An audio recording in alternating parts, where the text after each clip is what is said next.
প্রিয় ভাই ব্রাদার, আসসালামু আলাইকুম বা ভিউয়ার্স, সবাই কেমন আছেন? আশা করি আপনারা সবাই ভালো আছেন। আমি আপনাদেরকে আগামীকাল দেখিয়েছি কিভাবে আপনারা একটি কাস্টম ডোমেন অ্যাড করবেন। আজকে সেই কাস্টম ডোমেনের ব্লগার সেটিং আপনারা কিভাবে ঠিক করবেন বা ব্লগার সেটিং কিভাবে কাস্টমাইজ করবেন সেই বিষয়ে আজকে আমি এই ভিডিওটি করলাম। আপনারা ভিডিওটি না টেনে সম্পূর্ণভাবে দেখতে থাকুন। ভিডিওটি স্কিপ করলে আপনারা অনেক কিছুই মিস করবেন। তো বন্ধুরা, এখন মূল ভিডিও শুরু করা যাক বা আলোচনা করা যাক কিভাবে কাস্টমাইজ।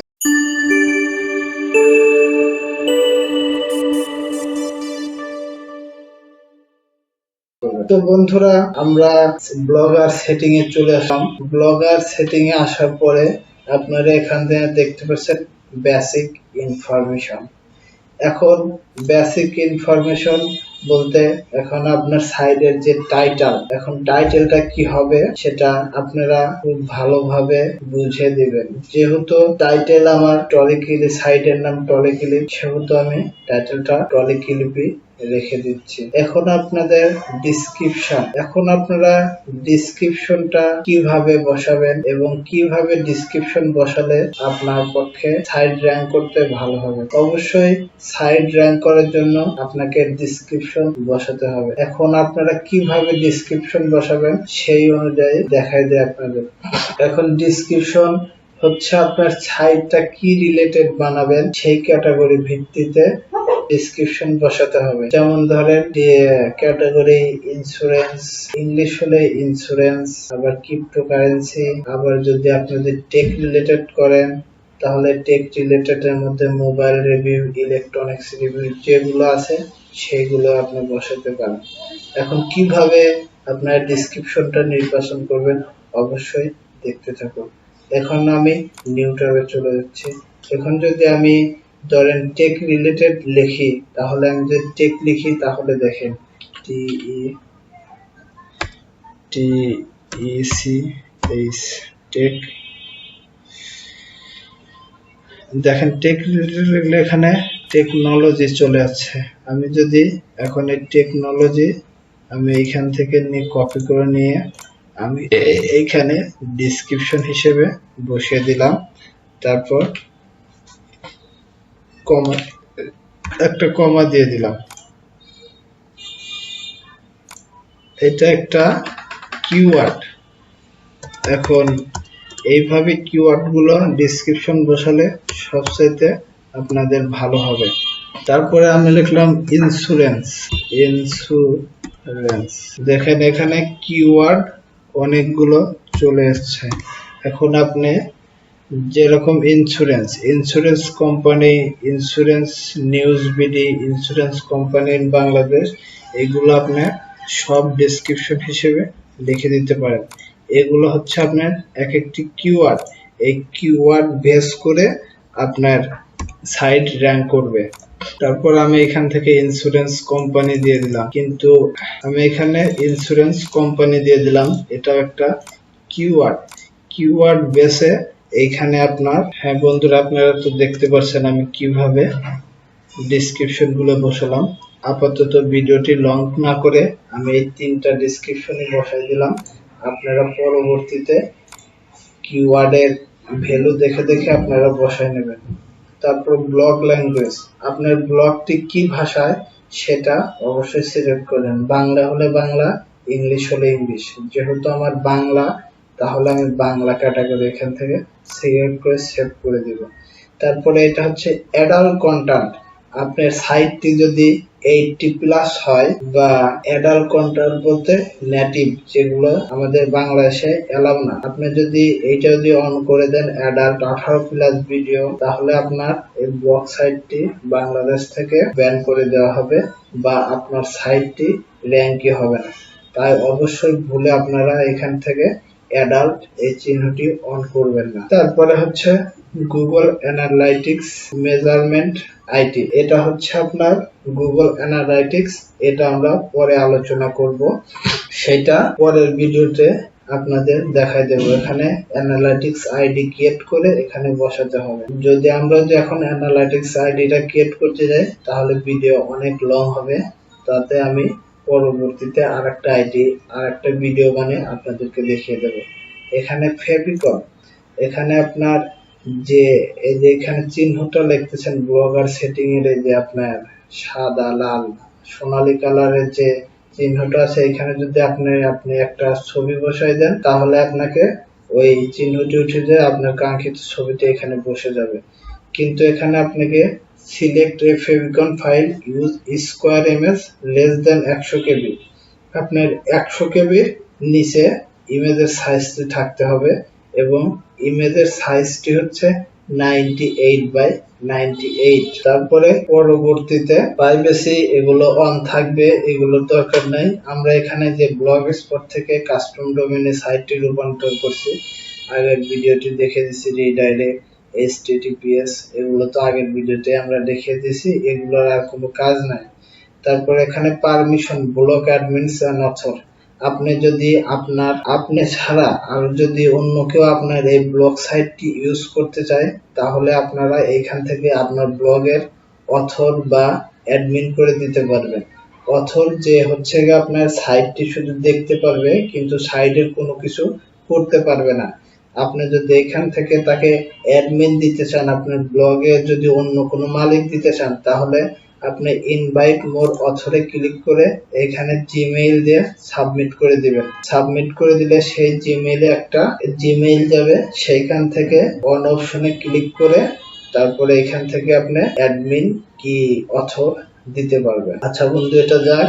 তারপর আপনার next post show in main page, আপনার যে সাইটটা থাকবে, এখানে যে সাইটটা থাকবে সেই সাইটে আপনার কতটি পোস্ট শো করাতে চাচ্ছেন সেটা বলা হচ্ছে।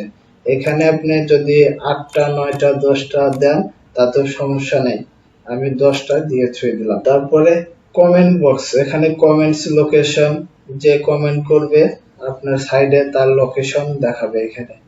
তারপরে ইমেইল পোস্ট এগুলোর কোনো দরকার নাই, এগুলো আমরা না হাতালেও চলবে, এগুলো অটো এমনিতেই ঠিক হয়ে গেছে। তারপরে এখানে টাইম জোন, আপনি যদি বাংলাদেশ থেকে হন তাহলে বাংলাদেশ টাইম জোন সিলেক্ট করবেন, আপনি যদি ইন্ডিয়া হন তাহলে ইন্ডিয়া থেকে টাইম জোন সিলেক্ট করবেন। তো আমরা যেহেতু বাংলাদেশ, তাহলে আমরা এখান থেকে বাংলাদেশের টাইম জোনটি সিলেক্ট করব। আমাদের টাইম জোন কোড হচ্ছে +06, এই দেখেন GMT +06 Bangladesh standard time Dhaka. তো আমরা এখানে ক্লিক করে সেভ দিয়ে দেব, তাহলে দেখেন আমাদের বাংলাদেশের টাইম জোনটা সিলেক্ট করছে। এখন ডেট হেডার ফরম্যাটে যেখানে দেখা যাচ্ছে আগস্টের 2 তারিখ 2023, এখানে আপনাদের অবশ্যই মেটা ট্যাগ। আসলে বন্ধুরা মেটা ট্যাগটি কি?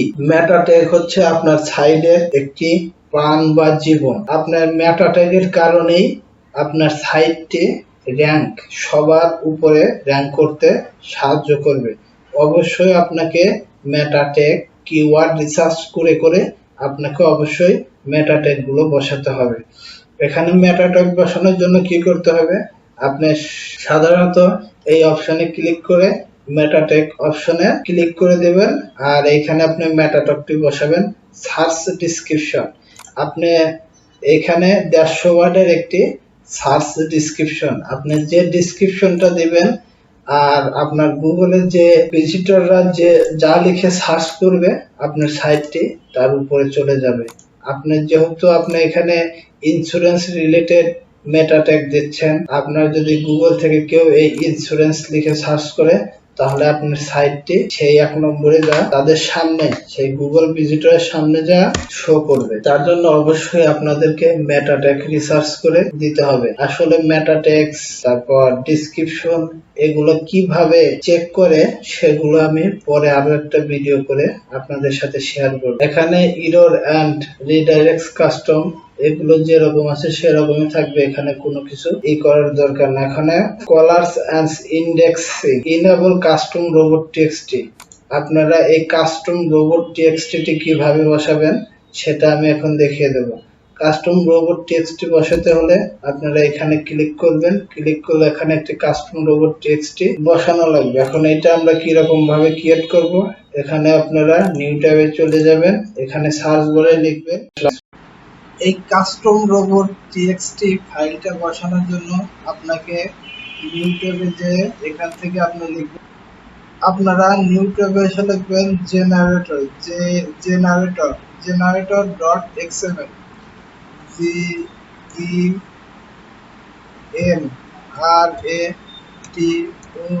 জেনারেটর ডট এক্সএমএল লিখে সার্চ করবেন। সার্চ করলে আপনারা একটু নিচের দিকে আসবেন, দেখবেন যে lebanol.org এই সাইটটিতে আপনারা ক্লিক করবেন। ক্লিক করার পরে এই ফাঁকা বক্সটিতে এখানে তাদের সাইডের নাম লেখা থাকবে, সাইডের নামটি কেটে দিয়ে আপনারা আপনার সাইডের নামটি পেস্ট করে দিবেন। পেস্ট করে দিলে দেখতে পারবেন নিচে ইউজার এজেন্ট থেকে শুরু করে আপনার সাইডের যতটুকু আছে ততটুকু কপি করবেন। কপি করার পর কাস্টম এই রোবট কাস্টম টিএক্সটিতে আপনারা সেভ করে দিবেন। সেভ করে দিলে দেখতে পারবেন যে আপনার কাস্টম রোবট টিএক্সটিটি ইনেবল হয়ে গেছে বা সেভ হয়ে গেছে। এখন আমরা আছি গুরুত্বপূর্ণ একটি সেটিংয়ে, ইনেবল কাস্টম হেডার টেক্সট। এই সাইটটি সবচাইতে গুরুত্বপূর্ণ, আপনারা এই সেটিংটি মনোযোগ সহকারে দেখবেন। এখানে আপনার হোম পেজে, এখান থেকে আপনি যদি হোম পেজ ইন্ডেক্স করাতে চান তাহলে এখান থেকে অল, তারপর নো ডিপি, তারপর সেভ করে দিবেন। তারপর অ্যারসিভ অ্যান্ড সার্চ পেজ ট্যাগ, এখানে যদি আপনার পেজ ট্যাগ যদি ইন্ডেক্স করাতে চান তাহলে অল করে নো ডিপি করে দিবেন। যেহেতু আমি আমার পেজ ইন্ডেক্স করাতে চাচ্ছি না তাহলে আমি এখানে নো ইন্ডেক্স নো ডিপি করে দেব, তারপর সেভ করে দিব। তারপর পোস্ট অ্যান্ড পেজ ট্যাগ, আমি যেহেতু পোস্টটি ইন্ডেক্স করাতে চাচ্ছি তাহলে এখান থেকে আমি অল করে দেব, নো ডিপি করে দেব, দিয়ে সেভ করে দেব। তাহলে আমার এই সাইডের কাজটুক শেষ। তারপর এখান থেকে আপনার গুগল সার্চ কনসোল, আপনার যে জিমেইলে গুগল সার্চ কনসোল, আপনার যে জিমেইলে আপনার ব্লগার সেটিং অ্যাড করা থাকবে, আপনার সেই জিমেইলে গুগল সার্চ কনসোলটি খুলে নেবেন বা অ্যাড করে নেবেন। আপনার গুগল সার্চ কনসোলটি কিভাবে খুলবেন সেটি আমি পরবর্তী ভিডিওতে দেখিয়ে দেব। এখান থেকে মনিটাইজেশন, ইনেবল কাস্টম টিএক্সটি, যখন আপনার সাইটটি মনিটাইজ বা হয়ে যাবে তখন আপনি ইনেবল করে এখান থেকে সেটিংটা অন করে এখানে আপনার গুগল অ্যাডসেন্সের অ্যাড টিএক্সটি ফাইলটি বসিয়ে দিবেন। যেহেতু আমার সাইটটি কেবল তৈরি করা, যেহেতু আমার মনিটাইজ হয়নি, তাই আমি এখন কাস্টম রোবট টিএক্সটি বসাবো না। তারপরে যদি আমি বলি এখানে ম্যানেজ ব্লগে দেখলে পরে ইম্পোর্ট কন্টেন্ট, ব্যাকআপ কন্টেন্ট, আপনার সাইটটি যেহেতু ডিলিট হয়ে যাবে সেই মুহূর্তে আপনি আপনার কন্টেন্টগুলো ব্যাকআপ করে নিতে পারেন। আর এখানে রিমুভ ইউর ব্লগ, আপনার সাইটটি পুরোপুরি যেহেতু আপনার সাইটটি বাদ দিতে চাইলে বা পুরোপুরি ডিলিট করে দিতে চাইলে আপনি রিমুভ ইউর ব্লগে চাপ দিলে আপনার সাইটটি পুরোপুরি রিমুভ হয়ে যাবে। আর এখানে নিচে যা সেটিং আছে এগুলো আমাদের কোনো দরকার নেই, ম্যানুয়ালি যা আছে তাই থাকবে, এগুলো আমি চেঞ্জ করব না। তো বন্ধুরা, আপনারা ব্লগারের সম্পূর্ণ সেটিংটি দেখলেন কিভাবে সাজাতে হয়। তো বন্ধুরা, আজ পর্যন্ত ভিডিওটুকু এতটুকুই। এখন পরবর্তী ভিডিওটিতে আমরা দেখাবো গুগল সার্চ কনসোল কিভাবে খুলবেন এবং গুগল অ্যানালাইটিক্স আইডি কিভাবে খুলবেন বা ফেভিকন কিভাবে তৈরি করবেন, আর প্লাস আপনার সাইডের সুন্দর একটি ডিজাইন, কাস্টম ডিজাইন কিরকম ভাবে করবেন, থিম আপলোড কিরকম ভাবে করবেন, এইসব ভিডিও পার্ট বাই পার্ট আমি আপনাদেরকে দেখিয়ে দেব। তো দেখার জন্য আমার চ্যানেলটিকে অবশ্যই আপনারা সাবস্ক্রাইব করে রাখবেন এবং পাশে থাকা বেল আইকনটি বাজিয়ে অলে প্রেস করে দিবেন। ধন্যবাদ বন্ধুরা, ধন্যবাদ সবাইকে।